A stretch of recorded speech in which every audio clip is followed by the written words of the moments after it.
to the 141st episode of the SAWDUST NATION podcast with your hosts, myself, Nap from Nap's Naughty Works LLC, Josh from North Country Woodworking, and Nick from MPG Creations.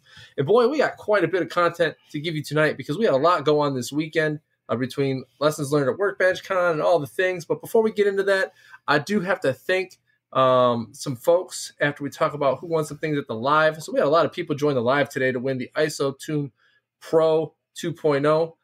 One of our listeners, Steve, won the 2.0s along with a hat from ISOTUNES. And then we had Tim from Gears and Fire win the Craig Jig portable crosscut sled jig thing. That's what I'll call it. Don't know the entire thing because I don't have it in front of me, but Nick had it. Whatever. You guys get it. It's a big blue triangle thing and cool. But also, I got to thank our patrons, right? Because the patrons are who provide those prizes for the giveaways. I mean, they give back to us so we can give to us so we can give back to you, which is pretty awesome. And on that, while at Workbench Con, we had a new patron join us. Matthew Arciano Sergio joined us as a new patron. So we appreciate you. While at Workbench Con, you didn't even hesitate after we told you what our podcast was about, and you went ahead and subscribed right away, and we appreciate you, sir. So on that, let's get into what we did this weekend with Workbench Con. And Nick, we'll go ahead and start with you, bud. Give me your experience from start to finish.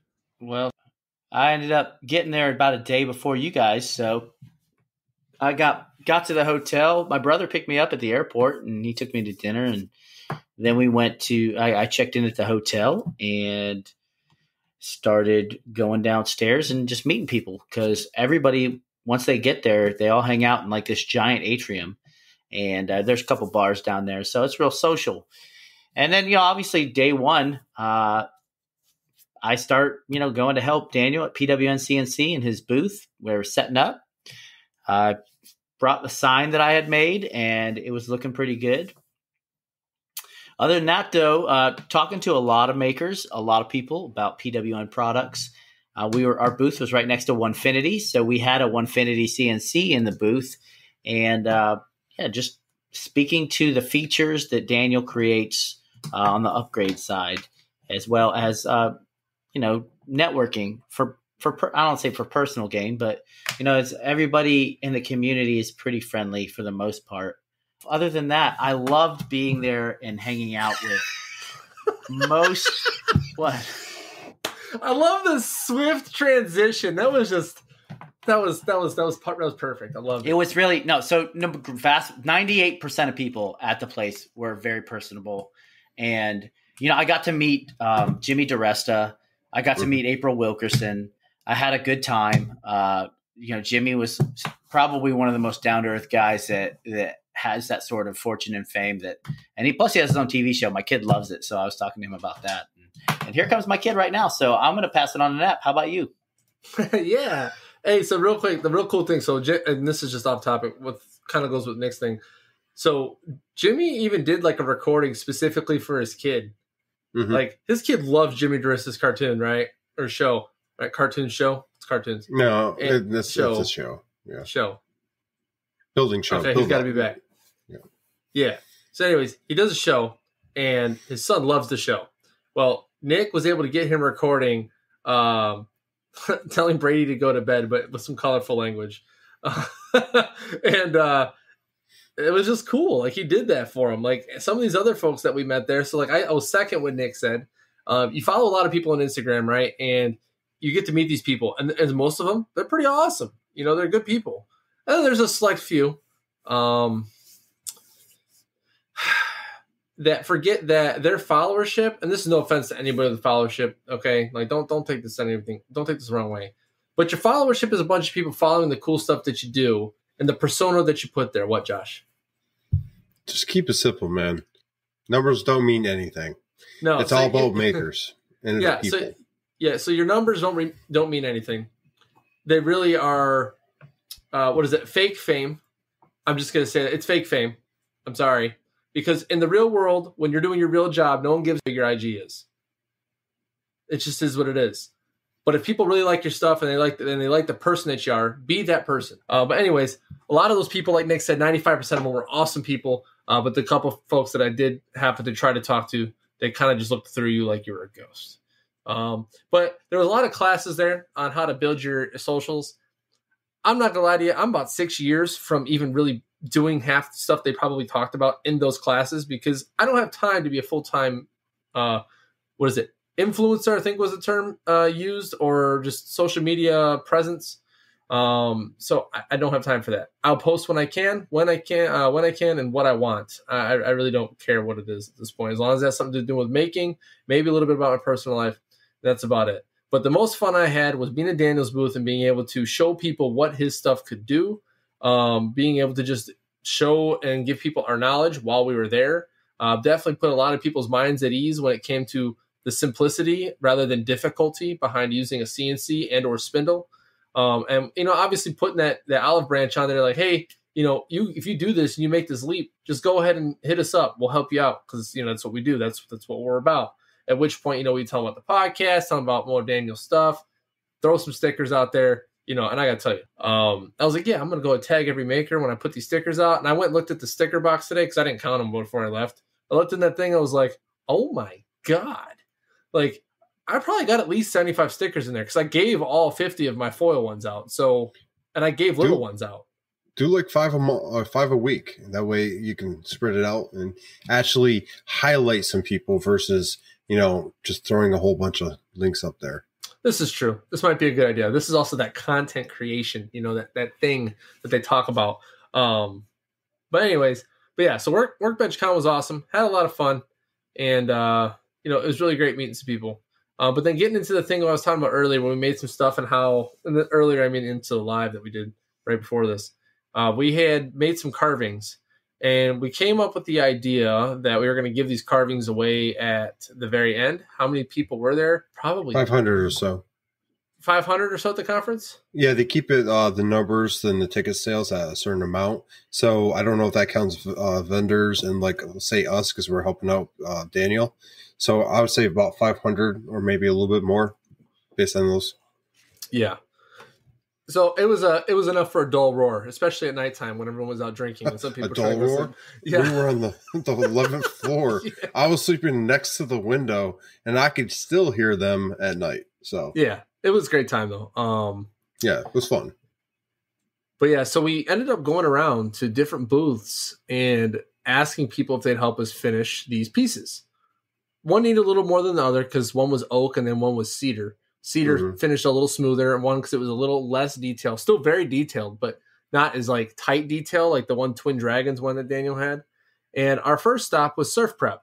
So when Nick said that they were very personable people and really cool people, well, their booth was there, and we asked them, it was like, hey, you got sanders, you've got all the sandpaper in the world right now, and you're using them on this 1920s record player, which by the way was freaking sweet. Finished, it was beautiful. It really was. They took the time to sand the Twin Dragons and then let me come over there with the horse later and get to mess with their sponge sander. So that was pretty cool. And then we ended up going over to Bumbleshoots and we got to use their oil finish to finish both of them.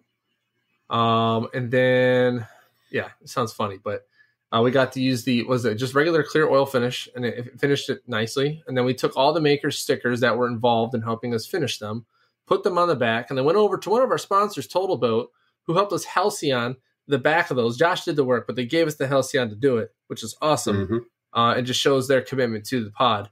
And let us halcyon those stickers on the back, at which point those were given out at the very end of Workbench Con, which is pretty awesome. I could talk much more on Workbench Con, but I don't want to be too long-winded because I'm sure Josh has got some stuff to say on it. But Josh, how was your experience, man? Well, I would say, the first time I went was great, but having everyone there made it that much better. First of all, the presence of the SAWDUST NATION podcast, we came in strength. We got to go ahead and show everybody that, we are indeed a team and a force to be reckoned with, and the help with Daniel for getting us there. It was nice to get us together. We got to talk a lot about CNC, some modifications, the spindles themselves. We got to share that experience with a whole bunch of people that were looking to dip into the world of CNCing, which, seeing that excitement of people's face as you're talking to them about what the possibilities are and how essentially it's limited by your imagination. Because as we were carving that 3D carve, they really got to see, some of the best features of, having a spindle and then the CNC itself. And then, of course, for me, And a lot of us are on the same page when it comes to, doesn't matter what your Instagram following is or your YouTube. We're all makers. We're all people. We're there to talk shop and have a good time and kind of, finally meet each other in one place. For the other 2% that didn't want to do that, well, it's their loss, to be honest with you, because, I got to follow a lot of different accounts that I didn't know about. And, now I do, and I get to see all these makers making some great stuff. I'm talking about people doing renovations to people doing rotaries, new CNC types that I wasn't aware of. It was great all in all. There's makers out there making things that can inspire me and everyone else out there. And that's what it's about. So along with that, there are some really inspired makers that go above and beyond representing woodworking in different forms. Their imagination wasn't limited when they produced some handles for some table saw fences. And Nick, can you describe said handles? And it's not above and beyond. It's a bust and beyond because I like it. It was very flashy, if you will. I got to say. Feels natural in the hands. When I got there, so I had seen this stuff before and I was like, I had no idea who was doing it. I just paid no mind, right? And then I saw some actual work in person that the gentleman creates. Can I just say it? Can I say his handle, please? Please say it. Please say it. Okay. Birch Told Design Build.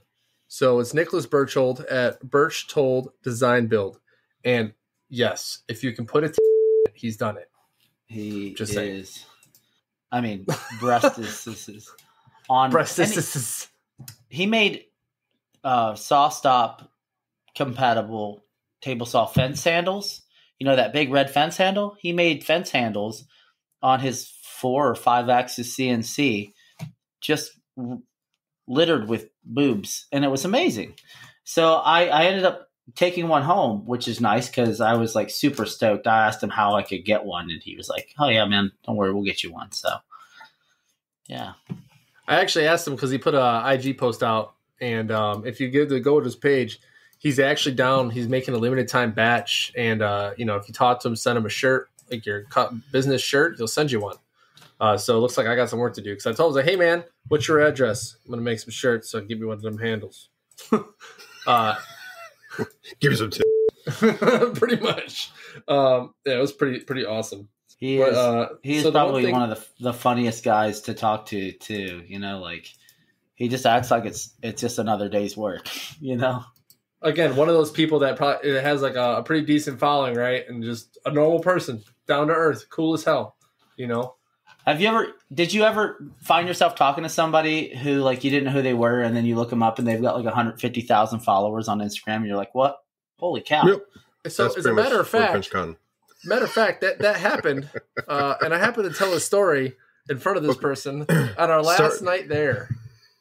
Okay, so if you look up the Awesome Orange, okay, and her name is on there, it's Sadie Mae, and so she's at our table. We're drinking some drinks, and this was after the very first night. The story takes place after the first night of heavily drinking, and then after that night, I think I slept the next night and barely drank the third night. So I took a shower the next morning. And funny thing about hotel towels is they're folded up real nice. Okay. Well, Josh has a thing about folding his towels fairly nicely until after this incident occurred, of course. You guys shared towels?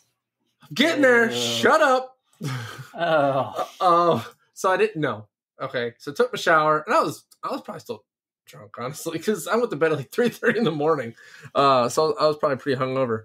And so I took my shower, and I took this towel off the rack, and I freaking dried myself off and all these things, right? And I didn't even know it was Josh's towel. So I thought it was folded nice. It looked like a freaking hotel towel. And so we go through the whole day. Not a single thing was said.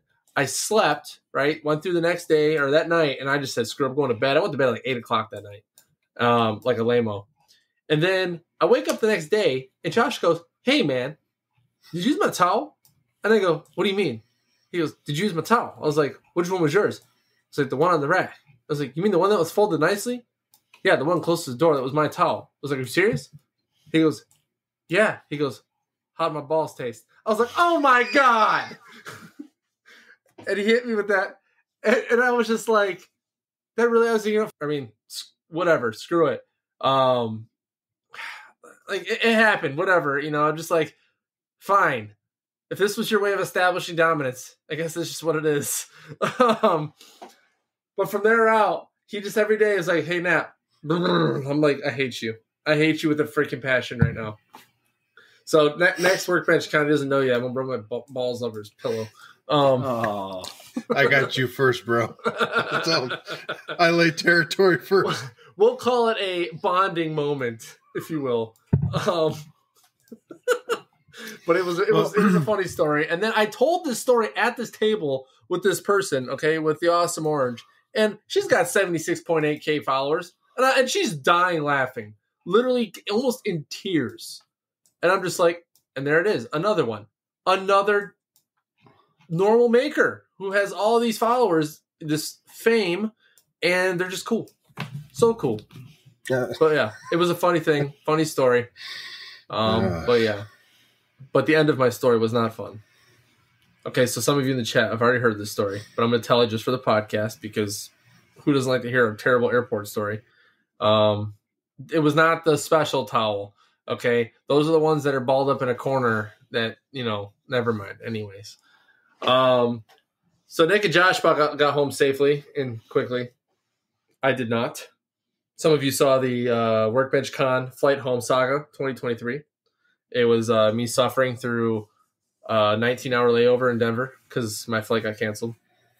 And felt like Tom Hanks from Terminal. If you've ever seen it, you know what I'm talking about. If you haven't, watch it.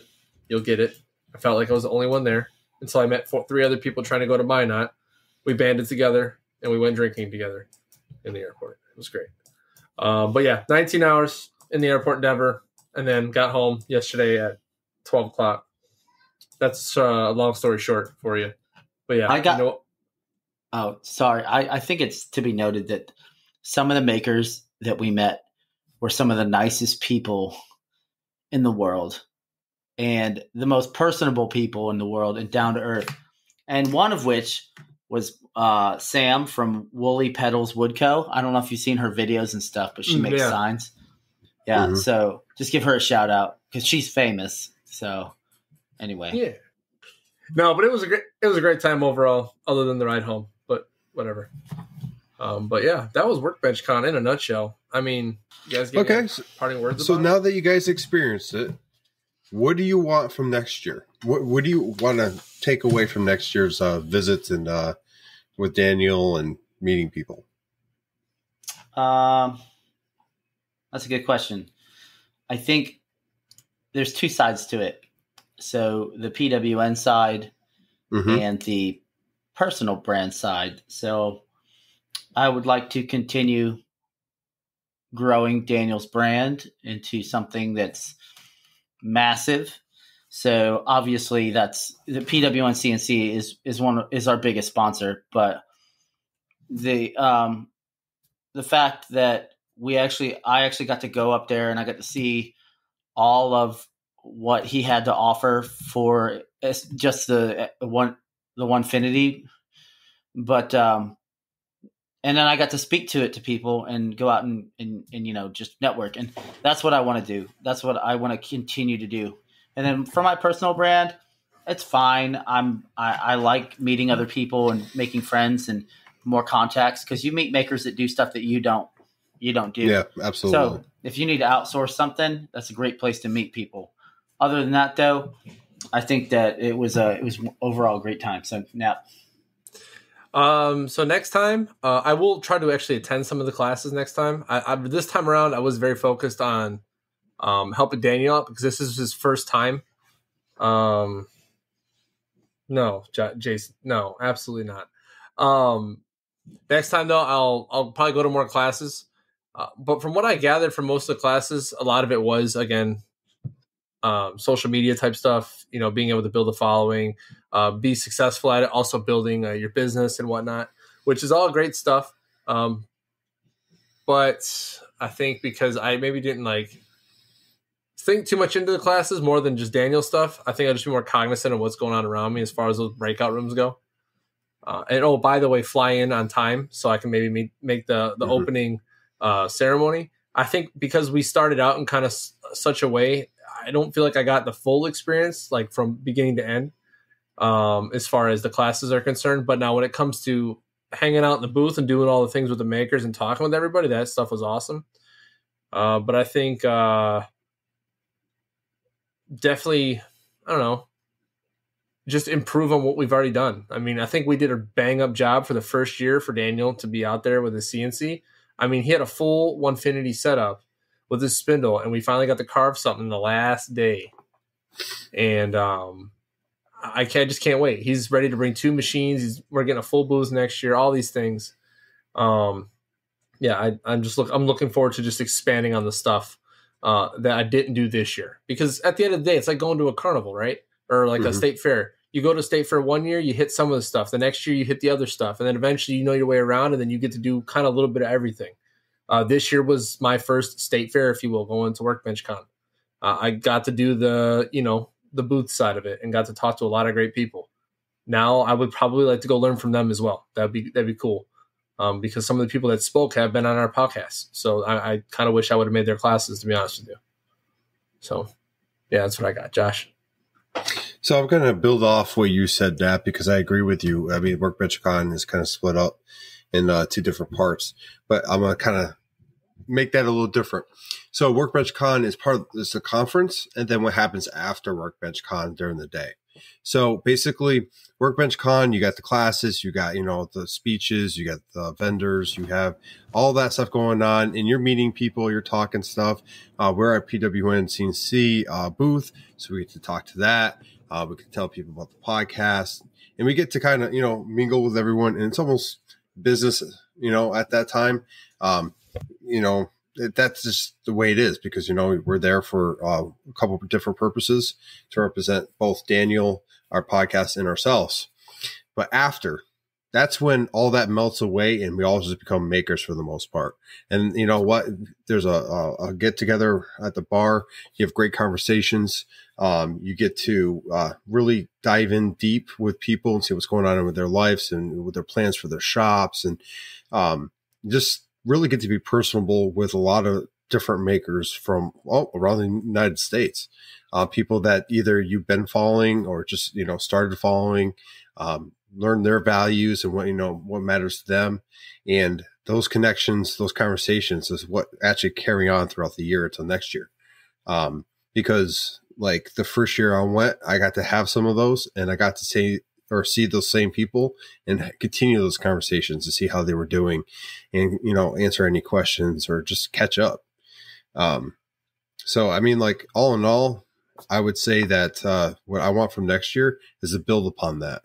The classes, they have some good classes, 1s and 2s in my opinion. I would definitely like to step into people that we know and have been on the podcast or know personally to support them more so. But this year was, ensuring that we represented PWN in the podcast. That was my main goal going there because, well, I mean, that's our sponsor. He has us there to do that.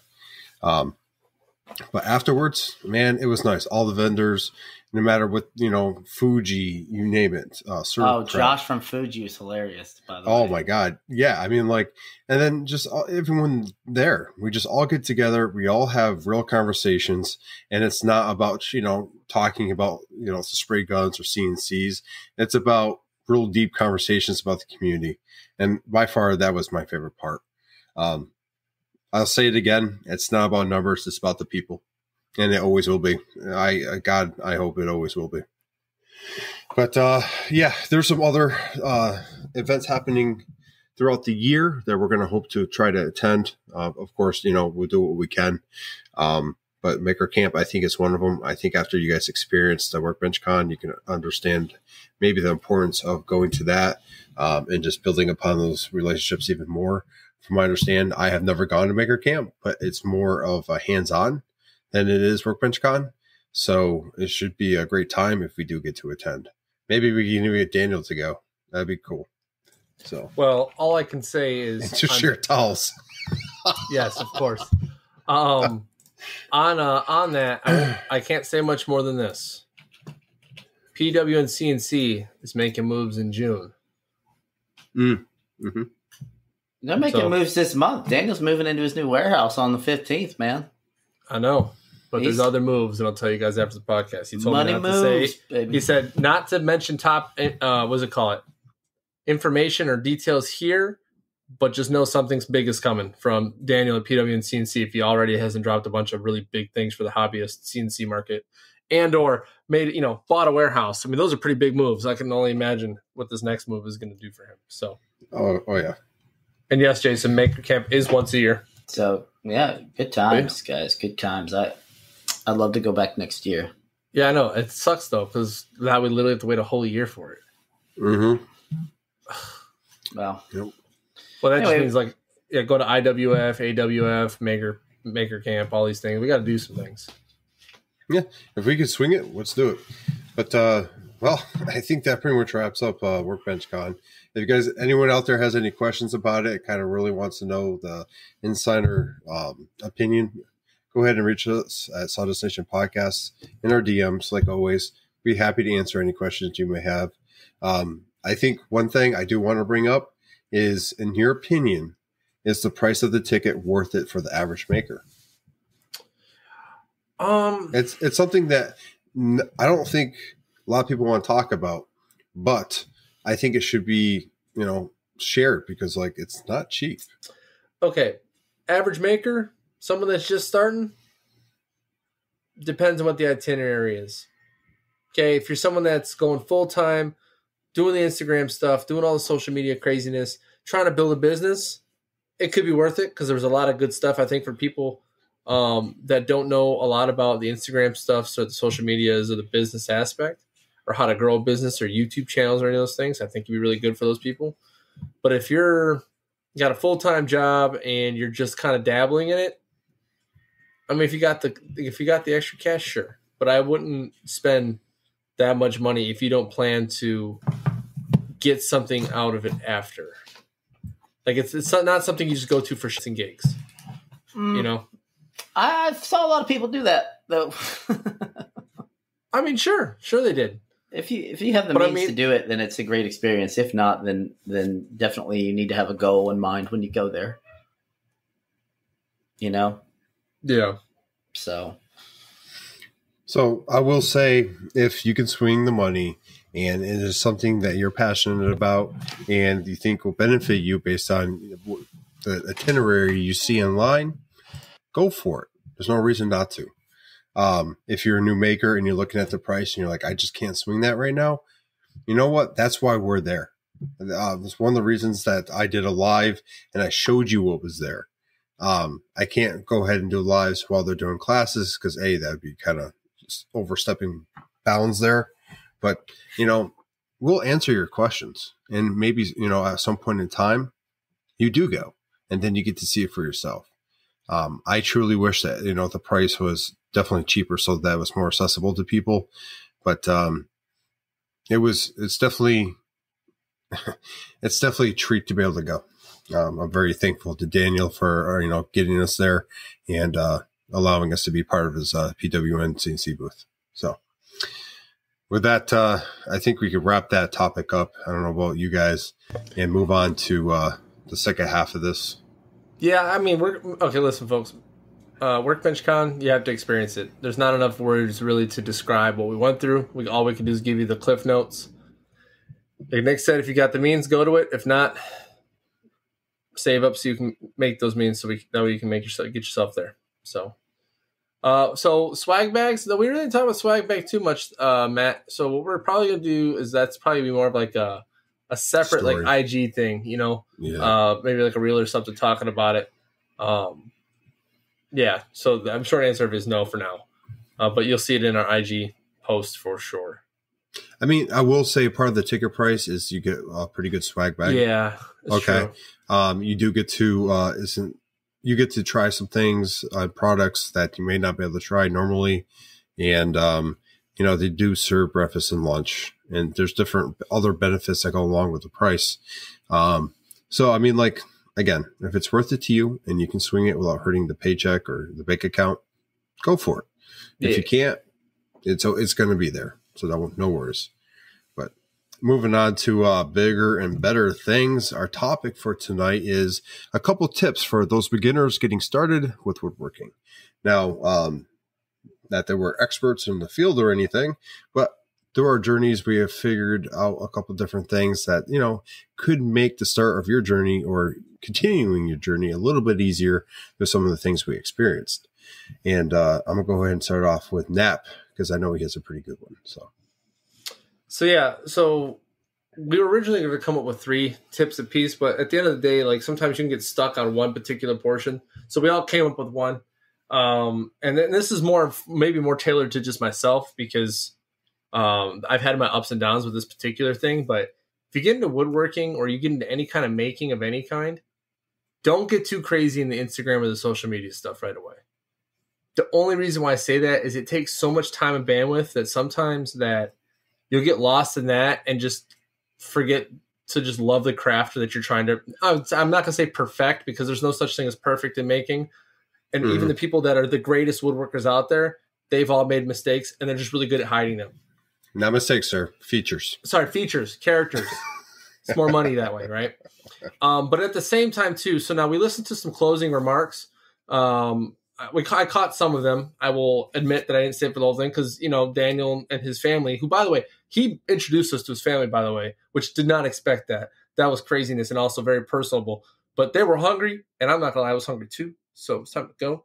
But the one thing I did catch from part of the closing remarks was in Instagram, we find ourselves looking at these people that have these big followings that do all these really great things or do better things than we do. And we find ourselves comparing ourselves to them.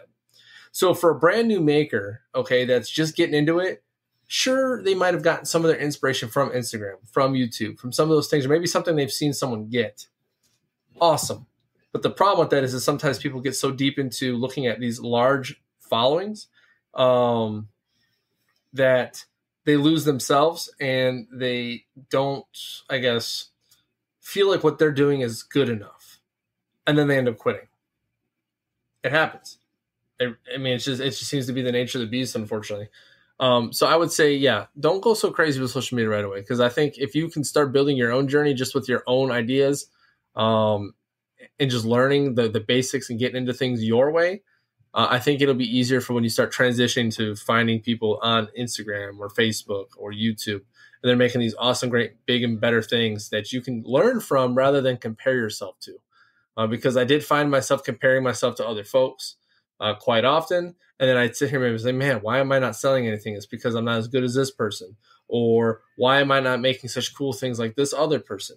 Why am I making these dumb mistakes and this person's not? It just sits there and plays mental games, and it just kind of eats away at you. So I would say, as a brand new maker, I would say that, yes, it was an excellent talk by Ambriggs. Thank you. And I would say for sure, just start off on your own journey and then start to slowly get into Instagram. Because once you start getting into it, then content creation comes. I thought everything could be, or was it every little second had to be recorded or captured by picture or whatever. And there was a time where I went on like a month spree of posting reels every night and doing all these things. Now people do that. I just don't got the bandwidth for it. And as a new maker, I'm sure most new makers probably have a full-time job. The bandwidth is hard to find, and it can really dwindle your spark, if you will, getting into making for the first time. So that's my tip. That's based off my soul experience. You could say, Nap, whatever, dude, I'm going to do it my own way, and that's fine. But if I were you, I'd maybe entertain the thoughts. But that's what I got. How about you, Nick? What's your tip, bud? So before we jump into Nick, let's go ahead and read a couple comments that have been made. That was an excellent talk by Ambriggs. And then for people are starting, would you say that keeping it simple, such as a picture and just a simple post, would make it better? Compare yourself to where you were and not where someone else is who's been doing it 10 years longer than you, which is some pretty good advice from Matt. Yeah, so that came out of that talk too. I'll say that did come from that talk as well, and I guess that is something I missed at capturing. is it's like, what is it? Comparing your beginning self with their middle self or something like, I can't remember the exact words. I don't want to butcher it. I think that's why I put it the way I put it. But yeah, it's literally taking your brand new self and trying to compare yourself to someone who's been doing this for a while. It'll drive you crazy. So the only thing that really matters is, are you better today than you were yesterday? And that's well said. Did you learn something? Great. Put it to use. And then I encourage everybody to at least go back and take pictures of all your projects, at least the finished product, and compare, like say you've been doing it 6 months, compare your project you just finished to a project you started with, and, do it again at a year, do it again at 5 years. And you can see people's progressions throughout time and how much they learn. And that's the most important thing. And not so much compare yourself to other people. It's my turn to go. All right. So my tip for the person starting out, and this is probably one that we're all guilty of, is overextending yourself financially to support your hobby or your passion. It's great that you have the drive and the will to pursue making or building or whatever it is you want to do. It could even be sports, whatever. But at the end of the day, you have to take care of yourself and your family first. And if you overextend yourself, that could be detrimental to another portion of your life. So just try and balance things as best as possible, not only on the social level, but on the financial level as well. Yep. It's good advice, man. And finally, for my little tidbit for the beginner woodworker or people along their journey is know yourself and your limits. It's good to push your limits in yourself into new chapters in your woodworking, as far as like maybe starting a different type of woodworking, like on a lathe or whatever. Just make sure you know your limits and you're not overexerting yourself, because then you become a safety risk, or you could even damage the equipment or the project that you're doing. And I'm going to give you an example to kind of hit on what I mean. Is in the beginning, when I did a project, I was a perfectionist to the point where I would actually overdo on trying to correct an issue and actually ruin the project and have to start over. And it wasn't something that no one could see but myself, because if you make something, a small mistake might be something that only you can see and no one will ever notice. And I was trying to make sure that every single thing was as perfect as it could be. And I truly did ruin some pretty nice projects based on that. So being able to let go and realize that making mistakes is okay, and that indeed they are sometimes features. Like, honestly, like it is what it is. You're learning. It's a progression. You're not going to be perfect the first time you make something. You're going to learn and get better as you go. It's going to get faster. Stuff's going to start looking nicer. Do not try to rush the process, because you're just going to drive yourself mad. You're going to give up, and it's not worth it. If you're not enjoying what you're doing, then you probably don't want to be doing it. Because I mean, like this is a hobby for a lot of people, and those that are trying to make it a business, they're making it a business because they enjoy doing it. Because they're probably more likely already have a job, and that's enough stress. Adding this side of everything, it can make life pretty difficult sometimes, and it's a lot of time away from family and a lot of dedication to the shop. And just ensure you're enjoying it. And if you're not, maybe it's time to step back, take a look at what you're doing, and try a different direction. Not saying give up woodworking, but ensure that you're still enjoying what you're doing. Maybe take a break, or even start back at something you like doing, and then try to grow from there. I just think it's a very important step in this entire process, because once you know yourself, you know where you're going, because you're true to yourself. So, wow, there's some comments I'm gonna catch up on. Yeah. So real quick, I was actually making the waves over here. So let's see. Hold on. So Jason talked about posting a photo just to kind of start off. Oh yeah, as an IG person, right? They said posting can also give you feedback and whatnot. I said it's like it can be, but let's be real, not all people are cool like that, right? And then it went back and forth, and it said many people, unfortunately, in the ether world are cruel, will bury people.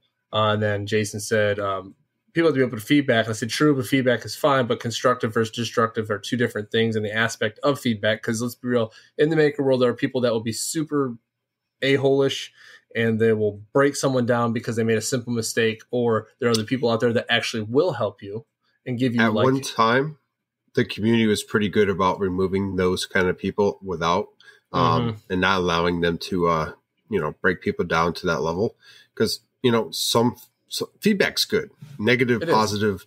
Yeah, it's going to make you better, but there's a tactful way to do it. Sorry to interrupt. I just wanted to add that little. Oh no, you're good. I have some feedback though. So no one cares. Move on. I'm sorry. No, you know why we didn't see Brent Jarvis at the Workbench Con? Because he was busy getting married. Congratulations, dude. Congrats, man. So I heard. I don't know if that's true or not, but anyway. No, I did see him actually preparing for a wedding and stuff. That actually might be a real thing. Yeah, congratulations. I thought he was married though. Maybe he's that won't make the final cut. But continuing on real quick, just so I can get through Jason's portion here, because Jason does make a really good point. It says, here's one of my tips. So he actually gives us a tip. He says, get out and meet makers. They can help you get started, and some are willing to help you learn how to use some of the tools before you break something or hurt yourself. Yeah, very good tip for sure. I will definitely say, though, and this is where I'll throw devil's advocate. Let's see, what did Matt say? If you're going to critique someone, be sure to start by saying how many. I want to say, is that sarcasm? That's probably. Hey, just before I bash your project, I bash your project, I just want to let you know that I've been doing this for 20 years. So yeah, 20 years, hand tools, no CNCs or nothing. All right, dovetails for life. But no, it's a great point, Jason, about meeting other makers. But I will tell you this: this is where part of a devil's advocate here. So some people are extroverted, and most people will go out and meet other makers. They'll reach out to the community, and I will be the first to say that I'm an extroverted person. The first thing I did was look for a North Dakota woodworkers Facebook page. They don't have one, so that might be. Did you make one? That's what I've thought of doing. I just got to figure out how the hell that even works. I did that for my subdivision.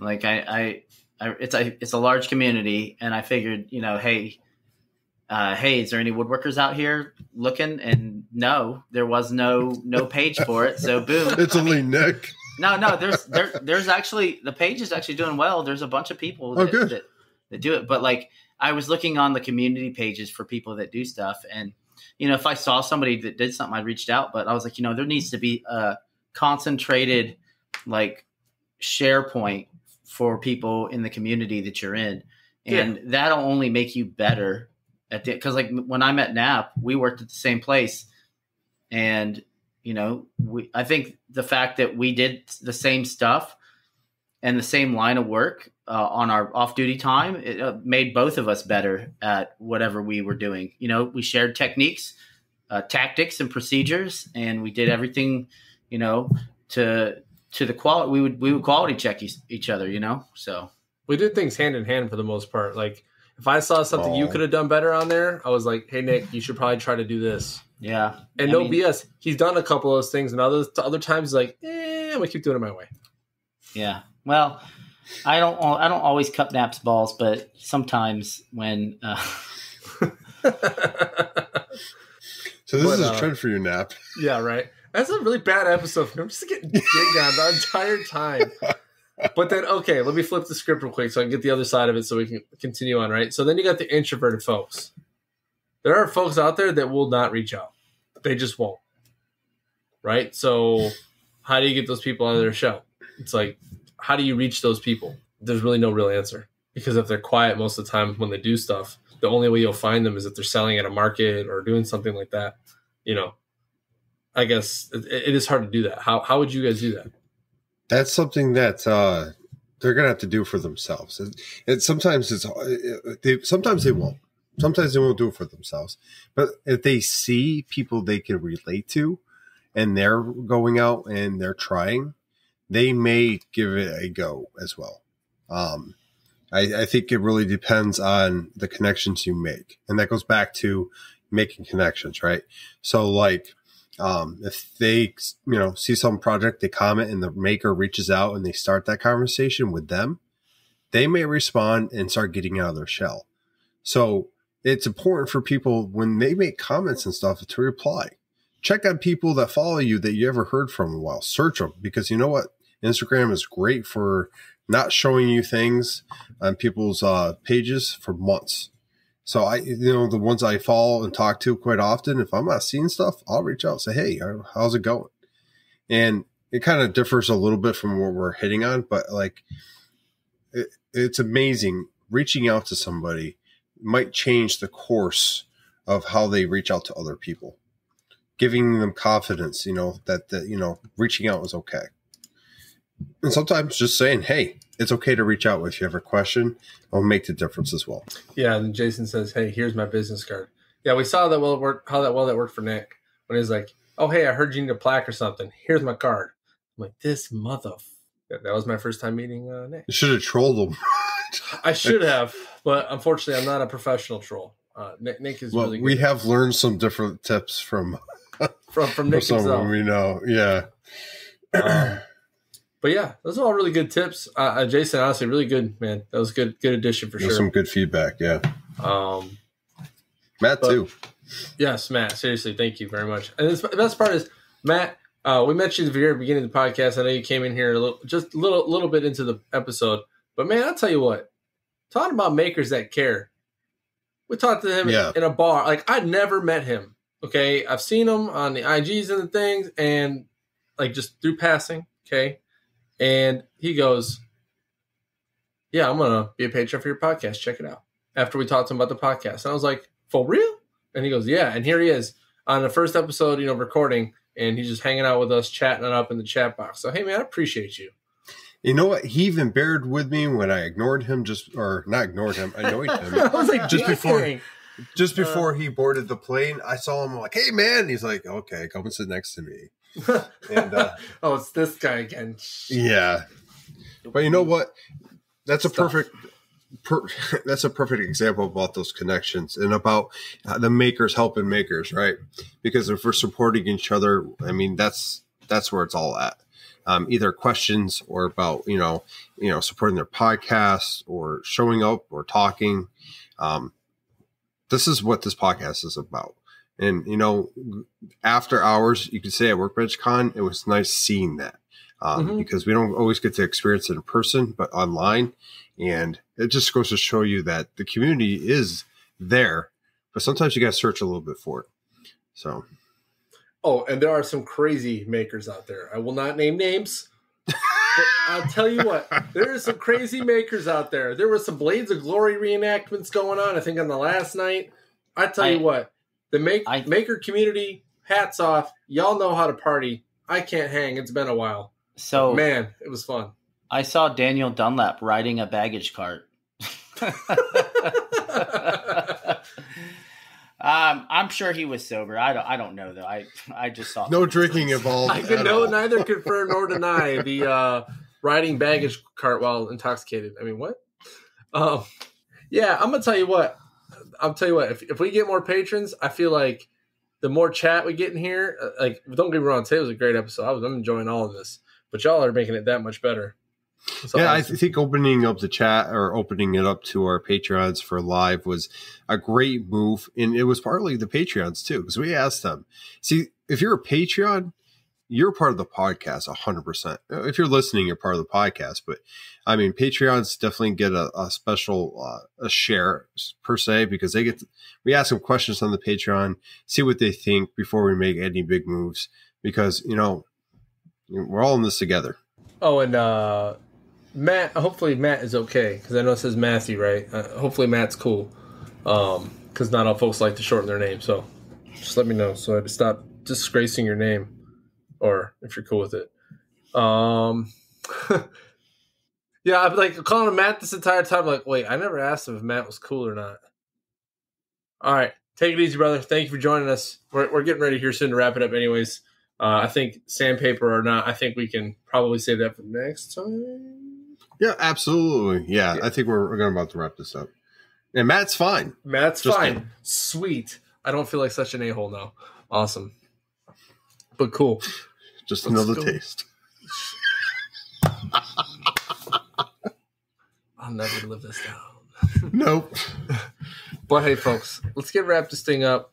It's been a good one, but I don't want to overdo it with like the rehashing. So Nick, let's go ahead and kick it off with the sponsors.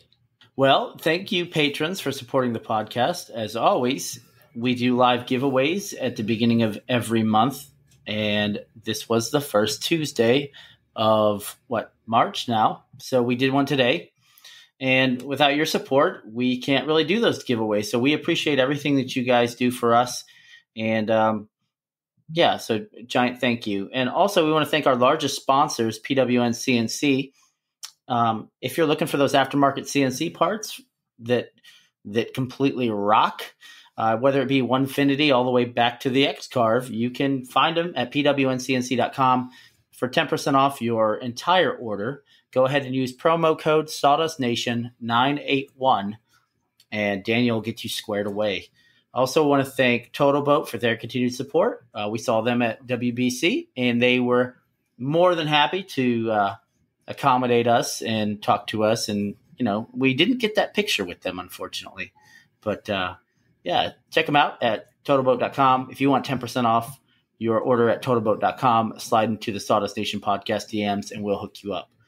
And I also want to shout out to Makerstock.com for their support, as we're an affiliate of them, as well as OMTech Lasers. So I'm going to kick it on over to Nap now. Yeah, folks. So if you're listening to us on Spotify, Apple Podcasts, Google Play, or any of those podcast catchers out there, go give us 5 stars. And if you don't give us 5 stars, tell us why you didn't, so we can go ahead and give you the content that you deserve. But hey, if you do give us 5 stars, still leave us feedback. Give us some topics. Give us some questions. Give us something to talk about. If you want to come on the podcast and talk about some things, shoot us a message. We'll get you put in the books. I know right now, after this Workbench Con, we've got a lineup coming up. I'll tell you what, we've got some folks that want to come on this podcast, and I cannot wait for them to confirm when they're going to come on, because I don't want to say, hey, they're coming on, and then they don't come on. So as we confirm those dates, we're going to put those in the stories for the Sawdust Nation podcast, so you guys can see who, in fact, is coming on the podcast, and I cannot wait to reveal some of those names on that. But Josh, if they're trying to get a hold of us, how do they get a hold of us?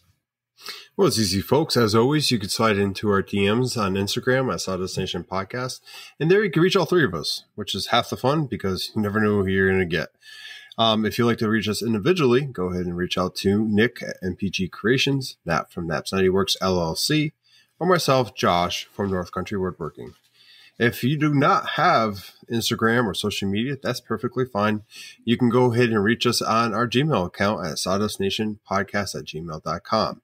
And you can do the same thing.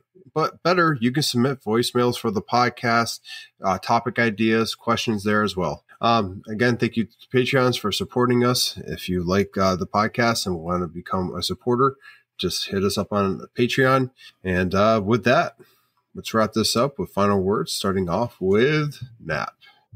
Hey, folks, I'm going to keep this short and sweet. After going through Workbench Con, I've realized one thing. Numbers don't mean nothing. The person that you are behind those numbers is what it's all about. So keep being that cool, level-headed person you were before you ever got a following. And I'll tell you what, you're right in my book, and I'm sure you're right in the community's book. Nick. We did stay at a very nice hotel this past Workbench Con. It's the Renaissance Hotel, the Waverly Renaissance Hotel in Atlanta. But just so you know that if you're staying at a cheaper hotel, it is like a cheap pair of pants because there's no ballroom. Anyway, with that, take care of yourselves and each other. Thank you for listening to the 141st. I'm trying to do my outro. Chill. Anyway, thank you for listening to the 141st episode of Sawdust Nation Podcast. We had a great time at Workbench Con. If we met you there and we connected, thank you for making the memories and the connections. Big takeaways is Nap hit it right in the head. Numbers don't mean a thing. It's all about the people behind it. That's truly something I think we should write down and maybe put in our bio. But with that, stay tuned for next time. We're going to be talking a little bit about sandpaper and some of our experiences with that, the good and the bad and the gritty. with that, thank you for listening. And, tune us in when you're going to work, on the way to the gym, in the shop. We want to whisper in your ear. Go make some sawdust. And Sawdust Nation podcast out.